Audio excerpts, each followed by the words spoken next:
ವಿಷ್ಣುದಾದ ಅವರ ಕಾಲಘಟ್ಟದಲ್ಲಿ ಫಿಲ್ಮ್ ಜರ್ನಲಿಸ್ಟ್ಗಳಾಗಲಿಲ್ಲ ಅನ್ನೋದೊಂದು ಕೊರಗು ನಮ್ಗೆ ಯಾವಾಗಲೂ ಇದ್ದೇ ಇರುತ್ತೆ. ಅಣ್ಣ ಅವರು ವಿಷ್ಣುದಾದ. ಆದರೆ ಅಂಬರೀಷ್ ಅವ್ರನ್ನ ನೋಡಿದ್ವಿ ಹತ್ತಿರದಿಂದ, ಅವರೊಟ್ಟಿಗೆ ಒಡನಾಟ ಮಾಡಿದ್ವಿ, ಅವ್ರ ಜೊತೆ ಸಂದರ್ಶನಗಳನ್ನು ಮಾಡಿದ್ವಿ, ಅದೆಲ್ಲ ಖುಷಿ ಇದೆ. ಸೊ ಅದೇ ಕಾಲಘಟ್ಟದವರು ವಿಷ್ಣುವರ್ಧನ್ ಅವರು. ಇವತ್ತು ಅವ್ರು ನಮ್ಮೊಟ್ಟಿಗೆ ಇಲ್ಲ, ನಮ್ಮೊಟ್ಟಿಗೆ ಇಲ್ಲ ಭೌತಿಕವಾಗಿ ಅಂದರೂ ಕೂಡ ಅವರ ನಡೆ ನುಡಿ ಆಚಾರ ವಿಚಾರ ಸಿನಿಮಾಗಳು ಪಾತ್ರಗಳ ರೂಪದಲ್ಲಿ ಕನ್ನಡಿಗರಲ್ಲಿ ಅವರ ಮನಸ್ಸುಗಳಲ್ಲಿ ಉಳಿದೋಗಿದ್ದಾರೆ. ಸೊ ಆ ಮೂಲಕ ನಾವು ಅವ್ರನ್ನ ಪ್ರೀತಿಸ್ತೀವಿ, ಗೌರವಿಸ್ತೀವಿ, ಆರಾಧಿಸ್ತೀವಿ. ನಿಜವಾಗ್ಲೂ ಇತ್ತೀಚೆಗೆ ಆಗ್ತಾ ಇರ್ತಕ್ಕಂಥ ಬೆಳವಣಿಗೆಗಳ ಬಗ್ಗೆ ಫಸ್ಟ್ ಕಮೆಂಟು ಏನು ಹೇಳ್ತೀರಾ ಸರ್? ಅದು ಇದರ ಬಗ್ಗೆ ಏನು ಹೇಳೋದು ಅಂತ ಗೊತ್ತಿಲ್ಲದೆ ಇರೋಷ್ಟು ಅದೊಂದು ವ್ಯಾಖ್ಯಾನಗಳಿಗೆ ಸಿಗದಂತಹ ನೋವು. ಅದು ಒಬ್ಬ ವ್ಯಕ್ತಿಯನ್ನು ಹೀಗೆಲ್ಲ ನಡೆಸ್ಕೋಬಹುದಾ ಅನ್ನುವಂಥದ್ದಕ್ಕೆ ಒಂದು ಕೆಟ್ಟ ಉದಾಹರಣೆ. ಅದು ಒಂದು ಸಮಾಜ ಇಷ್ಟೆಲ್ಲ ತನ್ನ ನೈತಿಕ ಪ್ರಜ್ಞೆಯನ್ನು ಕಳ್ಕೊಂಡು ಇರಬಹುದು ಅನ್ನೋದಕ್ಕೆ ಉದಾಹರಣೆ ಇದು. ಅಭಿಮಾನಿಗಳ ಪಾಲಿಗೆ ಕರಾಳ ದಿನ, ವಿಷ್ಣುವರ್ಧನ್ ಅವರ ಪಾಲಿಗೆ ಮತ್ತೊಂದು ಸಾವು.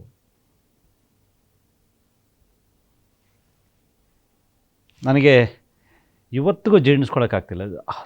ಜಸ್ಟ್ ಒಂದು 100-200 ಅಡಿ ಕೊಡೋಕ್ಕಾಗದೇ ಇರೋಂಥ ವ್ಯವಸ್ಥೆ ಒಬ್ಬ ಸಾಧಕನಿಗೆ. ಮತ್ತು ಈ ಮಣ್ಣಲ್ಲಿ ಸಾಧಕರು ಏನಕ್ಕೆ ಸರ್, ಏನು ಕೊಟ್ಟಬೇಕು? ಅಂದರೆ ಸಾಧನೆಯ ಈ ಡೆಫಿನೇಷನ್ಸ್ ಏನಿದೆ? ಯಾರು ರಾಜಕಾರಣಿಯಾಗಿ ಹುಟ್ಟಬೇಕಾ, ಕ್ರೀಡಾಕಾರ ಆಗಬೇಕಾ, ಸೊ ಸಿನಿಮಾದಲ್ಲೇ ಇರಬೇಕಾ? ಹಾಗಾದರೆ ಸಿನಿಮಾದಲ್ಲಿದ್ದರಲ್ಲ ಇವರು, ಏನು ಕೊಟ್ರಿ ನೀವು ಅವರಿಗೆ? ಏನು ಕೊಟ್ರಿ? ತಮಿಳ್ನಾಡಲ್ಲಿ ಒಬ್ಬ ಪೋಷಕ ಕಲಾವಿದನಿಗೆ ಪದ್ಮಶ್ರೀ ಸಿಗುತ್ತೆ, ಆಂಧ್ರದಲ್ಲಿ ಒಬ್ಬ ಹಾಸ್ಯ ಕಲಾವಿದನಿಗೆ ಪದ್ಮಶ್ರೀಗಳು ಪದ್ಮಭೂಷಣಗಳು ಸಿಗ್ತವೆ. ಇಲ್ಲಿ ಪದ್ಮಶ್ರೀ ಅವರು ಯಾಕೆ ಕೊಟ್ಟಿಲ್ಲ, ಪದ್ಮಶ್ರೀ ಶಿಫಾರಸು ಮಾಡಲಿಲ್ಲ ಅಂತಂದರೆ ಒಬ್ಬ ಘನತೆವೆತ್ತ ವಾಣಿಜ್ಯ ಮಂಡಳಿ ಅಧ್ಯಕ್ಷರು ಕೇಳ್ತಾರೆ, ಅವರು ಬಯೋಡಾಟಾ ಕೊಟ್ಟಿಲ್ಲ ವಿಷ್ಣುವರ್ಧನ್ ಅವರು ಅಂತ. ಎಂಥ ನಾಚಿಕೆಗೇಡು ಅಂದರೆ ಇದು ಈ ನಾಡಿನ ಅತ್ಯಂತ ಮೂರ್ಖತನದ ಸ್ಟೇಟ್ಮೆಂಟು. ಎಕ್ಸಾಕ್ಟ್ಲಿ, ಅದರಲ್ಲಿ ಎರಡು ಮಾತಿಲ್ಲ. ಸೊ ಹಾಗೆ ಅವರನ್ನು ಕಾಡಿದ್ದಂತಹದ್ದು ಆ ಕ್ಷಣದಿಂದ ಈ ಕ್ಷಣದವರೆಗೂ ಇಂತಹದ್ದೇ. ನೀವು ಅವರಿಗೆ ಪ್ರಶಸ್ತಿ ಕೇಳಿ, ಅವರು ಪ್ರಶಸ್ತಿಗಳನ್ನು ಮೀರಿದವರು ಅಂತ ಹೇಳ್ತಾರೆ. ಅವರಿಗೆ ಸ್ಮಾರಕ ಕೇಳಿ, ಸ್ಥಾವರ ಕಳಿವುಂಟು ಜಂಗಮ ಕಳಿವಿಲ್ಲ ಅಂತ ಹೇಳ್ತಾರೆ. ಹೃದಯ ಗುಡಿಯೇ ಸಾಕು ಅಂತಾರೆ. ನಾನು ಕರೆ ಕೊಟ್ಟೆ, ಬನ್ನಿ ಎಲ್ಲ ಸ್ಮಾರಕಗಳನ್ನು ಕೆಡಬಿಡೋಣ ಬನ್ನಿ ಅಂತ. ಯಾಕಂದರೆ ಮತ್ತೆ ಎಲ್ಲ ಪ್ರಶಸ್ತಿಗಳನ್ನು ವಾಪಸ್ ಕೊಟ್ಬಿಡಿ. ಹಾಗಾದರೆ ವಿಷ್ಣುವರ್ಧನ್ ಅವ್ರು ಕೇಳಿದರೆ ಮಾತ್ರ ಪ್ರಶಸ್ತಿಗಳನ್ನು ಮೀರಿದವರು, ವಿಷ್ಣುವರ್ಧನ್ ಅವ್ರ ಸ್ಮಾರಕ ಕೇಳಿದರೆ ಮಾತ್ರ ಹೃದಯ ಗುಡಿ ಸಾಕು. ಮತ್ತು ಎಲ್ರಿಗೂ ಸಿಗ್ತಾನೆ ಇದೆಲ್ಲ. ಯಾಕೆ ಇವ್ರ ವಿಷಯದಲ್ಲಿ ಪ್ರತಿ ದಿವಸವೂ ಕೂಡ ಒಂದೊಂದು ಅವಮಾನಗಳನ್ನು ಮಾಡ್ತಾ ಇರ್ತಾರೆ. ಅದಕ್ಕೆ ನಾನು ಸರ್ಕಾರವನ್ನು ಮತ್ತು ನಮ್ಮ ವ್ಯವಸ್ಥೆನ ನಾವು ಕೂಡ ಸೇರಿ ಹೇಗೆ ನಡೆಸ್ಕೋತಾ ಇದೀವಿ ನಮ್ಮ ನಡುವಿನ ಕಲಾವಿದರನ್ನು? ಇದೇನ ನಾವು ಹಾಕ್ಕೊಡ್ಬೇಕಾದಂಥ ಮೇಲ್ಪಂಕ್ತಿ? ಈಗ ಯಾವುದೋ ಒಬ್ಬ ವ್ಯಕ್ತಿ ಏನೋ ಸರಕು, ಈಗ ಯಾರೋ ಬರ್ತಾರಲ್ಲ ಹೊಸಬರು, ಅವರು ಯಾರಿಗೂ ಒಂದು ಪ್ರಶಸ್ತಿ ಸಿಕ್ಕಾಗ, ನಮ್ಮ ಸಾಹಿತ್ಯ ಲೋಕದಲ್ಲೇ ಒಂದು ಪ್ರಶಸ್ತಿ ಸಿಕ್ಕಾಗ ನಾವು ಮಾತನಾಡ್ಕೋತೀವಿ, ಈ ಪುಸ್ತಕ ಇನ್ನೊಂದಷ್ಟು ಜನರಿಗೆ ಹೆಚ್ಚು ತಲುಪುತ್ತೆ, ಇನ್ನೊಂದಷ್ಟು ಜನ ಈಗ ಬರೀಲಿಕ್ಕೆ ಶುರು ಮಾಡ್ತಾರೆ, ನಾನು ಅವನಂತ ಆಗಬೇಕು ಅಂತ. ಸಿನಿಮಾದಲ್ಲೂ ಅದಾಗುತ್ತೆ. ಒಬ್ಬ ನಟ ಸೂಪರ್ ಹಿಟ್ ಸಿನಿಮಾ ಕೊಟ್ಟಾಗ ಒಂದು ಅಷ್ಟು ಮನಸ್ಸುಗಳು ನಾವು ಈ ಥರದ್ದು ಟ್ರೈ ಮಾಡಬೇಕು ಅನಿಸುತ್ತೆ. ಒಬ್ಬ ನಟನಿಗೆ ರಾಷ್ಟ್ರ ಮಟ್ಟದ ಗೌರವಗಳು ಸಿಕ್ಕಾಗ ಸತ್ತರೆ ಬದುಕಿದ್ರೆ ಹಿಂಗೆ ಬದುಕಬೇಕು ಅಂತ ಅನಿಸುತ್ತೆ. ಒಬ್ಬ ನಟನ ಸಾವು ಎಲ್ಲರ ಕಣ್ಣಾಲೆಗಳನ್ನು ತುಂಬಿಸ್ಬಿಟ್ಟಾಗ ನಮ್ಮ ಸಾವು ಹೀಗೆ ಆಗಬೇಕು, ನಾವು ಅಷ್ಟು ಸಾಧನೆ ಮಾಡಬೇಕು ಅಂತ ಅಂದ್ಕೋತಾರೆ. ಒಬ್ಬ ವ್ಯಕ್ತಿಗೆ ನೀವು ಸ್ಮಾರಕವನ್ನು ಅದ್ಭುತವಾಗಿ ಕಟ್ಟಿ ತೋರಿಸ್ಬಿಟ್ಟಾಗ ಇಂಥ ಸಾವು ಬೇಕು ಕಣ್ರೋ ನಮಗೆ ಅಂತ ಅಂದ್ಕೋತಾರೆ.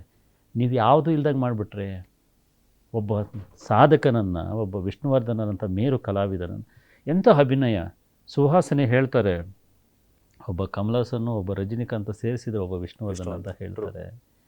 ಅಂತಹ ಕಲಾವಿದನ್ನು ಹೇಗೆ ನಡೆಸ್ಕೊಂಬಿಟ್ರಿ ನೀವು? ಬದುಕಿದ್ದಾಗ ಬಿಡಿ, ಪ್ರಶಸ್ತಿಗಳ ಮನೆ ಹಾಳಾಗೋಗಲಿ, ಸತ್ತ ಮೇಲೆ 15 ವರ್ಷ ಆದಮೇಲೆ ಅವರ ಸಮಾಧಿಯನ್ನು ಕೆಡುತ್ತೀರಿ ಅಂತಂದರೆ ನಿಮ್ಮ ಮನಸ್ಸಲ್ಲಿ ಏನಿದೆ ಅವ್ರ ಬಗ್ಗೆ? ನೋವಿದೆ ಬ್ರದರ್. ನನಗೆ ಯಾರನ್ನು ಕೇಳಬೇಕು ಗೊತ್ತಿಲ್ಲ. ಈಗ ನನಗೆ ಈ ಕ್ಷಣಕ್ಕೆ ಮೈ ನಡುಗ್ತಿದೆ. ನನಗೆ ಈ ರೀತಿ ಹೇಗೆ ಯೋಚಿಸೋಕ್ಕೆ ಸಾಧ್ಯ ಅಂತ ಒಂದು ವ್ಯವಸ್ಥೆ ಯಾರಿಗಾದ್ರೂ ಇಂತಹದೊಂದು ಭಾವುಕತೆಯನ್ನು ತರಲಿಲ್ಲ ಅಂತಂದರೆ ನಿನ್ನ ಭಾವುಕ ಆರೋಗ್ಯ ಕೆಟ್ಟಿದೆ, ದಯವಿಟ್ಟು ರಿಪೇರಿ ಮಾಡ್ಕೊಳ್ಳಿ, ದಯವಿಟ್ಟು ಡಾಕ್ಟ್ರ್ ತೋರಿಸ್ಕೊಳ್ಳಿ.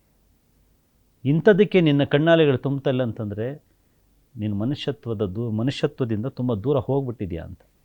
ಇಂತಹದ್ದಕ್ಕೆ ನೀನು ಸ್ಪಂದಿಸ್ತಾ ಇಲ್ಲ ಅಂತಂದರೆ ತುಂಬ ಕಮರ್ಷಿಯಲ್ ಆಗಿಬಿಟ್ಟಿದ್ಯಾ ಅಂತ. True true true. ಸೊ ಇದೆಲ್ಲವೂ ನನ್ನ ನೋವುಗಳು.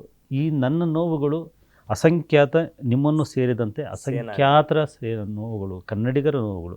ಆದರೆ ಆಯಕಟ್ಟಿನ ಜಾಗಕ್ಕೆ, ನಮ್ಮನ್ನು ಆಳುವ ಮಂದಿಗೆ, ಇದನ್ನು ಮಾಡಬಹುದಾದಂತಹ ಶಕ್ತಿ ಇರುವಂಥವ್ರಿಗೆ ಇದು ಗೊತ್ತಾಗ್ತಾ ಇಲ್ಲ ಅನ್ನೋಂಥದ್ದು ಈ ಕ್ಷಣದ ನನ್ನ ನೋವು.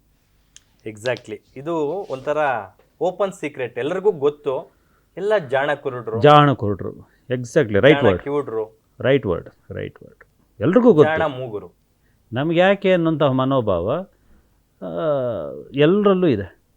ಕನ್ನಡ ಚಿತ್ರರಂಗ ಇರೋಷ್ಟು ದಿನ ಅಷ್ಟೇ ಅಲ್ಲ, ಭಾರತೀಯ ಚಿತ್ರರಂಗ ಇರೋಷ್ಟು ದಿನ ನೆನಪಲ್ಲಿ ಇಟ್ಕೊಳ್ಬೇಕಾದಂತಹ ಒಬ್ಬ ಮೇರು ನಟ ಅಂದರೆ ವಿಷ್ಣುವರ್ಧನ್ ಅವರು.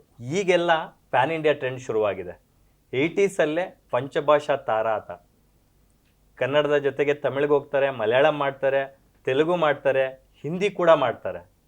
80ಸಲ್ಲೇ 5 ಭಾಷೆಯ ಕಲಾವಿದನಾಗಿ ಅಕ್ಷಯ್ ಕುಮಾರ್ ಅಂತ ಒಬ್ಬ ದಿಗ್ಗಜ ಕಲಾವಿದನನ್ನ ಕನ್ನಡಕ್ಕೆ ಕರ್ಕೊಂಬಂದು ಆ್ಯಕ್ಟ್ ಮಾಡಿಸ್ತಾರೆ ಅಂತಂದರೆ ಅವ್ರಿಗಿದ್ದಂತಹ ಗತ್ತು ಎಂಥದ್ದು ಅನ್ನೋದು. ಇಲ್ಲ, ಅವ್ರು ಹೇಳ್ತಾರೆ, ಅವ್ರ ಸ್ಟೇಟ್ಮೆಂಟು ಒಳ್ಳೆ ಸ್ಟೇಟ್ಮೆಂಟ್ ಅದು. ದಕ್ಷಿಣ ಕಾ ಜೆಂಡಾ ಲೇಕರ್ ಉತ್ತರ ಮೇ ಆಯೋವು ಅಂತ ಹೇಳ್ತಾರೆ. ಹೌದು, ವಿಷ್ಣು ವಿಜಯ ಸಿನಿಮಾದಲ್ಲಿ. ದಕ್ಷಿಣದ ಬಾವುಟವನ್ನು ನಾನು ಉತ್ತರದಲ್ಲಿ ನೆಡಲಿಕ್ಕೆ ಬಂದಿದ್ದೀನಿ ಅಂತಂದರೆ ಕನ್ನಡ ಪ್ರಜ್ಞೆಯನ್ನು ಅಲ್ಲಿ ಮೂಡ್ಸಕ್ಕೆ ಹೋಗಿದ್ದಾರೆ ಅಂತ. ಇವತ್ತು ಹಾಗೆ ಮಾಡಿದಂತಹ ಜನರನ್ನು ನಾವು ಪ್ಯಾನ್ ಇಂಡಿಯಾ ಲೆವೆಲಲ್ಲಿ ಹೊತ್ತು ಮೆರೆಸ್ತಾ ಇದ್ದೀವಲ್ವ. ಅದೇ ಡಾಕ್ಟರ್ ವಿಷ್ಣುವರ್ಧನ್ ಅವರು ಈ ಕೆಲಸ ಮಾಡಿದ್ದಕ್ಕೆ ಹಿಂದಿಯಲ್ಲಿ ಹೇಮಾ ಮಾಲಿನಿಯವ್ರ ಜೊತೆಗೆ, ಅಕ್ಷಯ್ ಕುಮಾರ್ ಜೊತೆಗೆ, ತಮಿಳಲ್ಲಿ ರಜನಿಕಾಂತ್ ಅವರು ಇವ್ರ ಜೊತೆಗೆಲ್ಲ ಆ್ಯಕ್ಟ್ ಮಾಡಿ ಸೂಪರ್ ಹಿಟ್ ಸಿನಿಮಾಗಳು ಕೊಟ್ಟಾಗ ಇಲ್ಲೊಂದು ಟ್ಯಾಬ್ಲಾಯ್ಡ್ ಪತ್ರಿಕೆ ಬರೆಯುತ್ತೆ, ಕನ್ನಡ ದ್ರೋಹಿ ವಿಷ್ಣುವರ್ಧನ್ ಅಂತ ಹೇಳ್ಬಿಟ್ಟು. ನನ್ನ ಹತ್ರ ಇವತ್ತು ಪೇಪರ್ ಕಟ್ಟಿಂಗ್ ಇದೆ, ಕನ್ನಡ ದ್ರೋಹಿ ವಿಷ್ಣುವರ್ಧನ್ ಅಂತಂತಾರೆ. ಇವತ್ತು ಅದೇ ಸಿನಿಮಾನ 30 ವರ್ಷಗಳಾದ ಮೇಲೆ ನಮ್ಮವ್ರು ಮಾಡಿದರೆ ನಮ್ಮ ಪ್ಯಾನ್ ಇಂಡಿಯಾ ಸ್ಟಾರು ಕನ್ನಡವನ್ನು ಉದ್ಧಾರ ಮಾಡಿಬಿಟ್ರು ಅಂತೇಳ್ಬಿಟ್ಟು ನಾವು ತಲೆ ಮೇಲೆ ಇಟ್ಕೊಂಡು ಮೆರೆಸ್ತಾ ಇದ್ದೀವಿ. ಇದೇ ಕೆಲಸ ಅವತ್ತಾಗಿದ್ದಿದ್ರೆ ಕನ್ನಡ ಚಿತ್ರರಂಗದ ಬೆನ್ನೆಲುಬು ಎಷ್ಟು ಗಟ್ಟಿ ಆಗ್ತಿತ್ತು, ಕನ್ನಡದ ಮಾರುಕಟ್ಟೆ ಎಷ್ಟು ವಿಸ್ತಾರ ಆಗ್ತಿತ್ತು. ಅವರೊಬ್ಬ ಕನಸುಗಾರ, ನಿಜವಾದ ರೀತಿಯಲ್ಲಿ ಕನಸುಗಾರರಾಗಿದ್ದರು. ಅದನ್ನೇ ಆ ಕನಸುಗಳನ್ನೆಲ್ಲ ನಾವು ಕೊಂದುಬಿಟ್ವಲ್ಲ. ಬದುಕಿದ್ದಾಗಲೂ ಕೊಂದ್ವಿ, ಈಗಲೂ ಕೊಳ್ತಾ ಇದ್ದೀವಿ. ಗ್ಯಾರಂಟಿ ನ್ಯೂಸ್, ಸುದ್ದಿ ಖಚಿತ, ನ್ಯಾಯ ನಿಶ್ಚಿತ.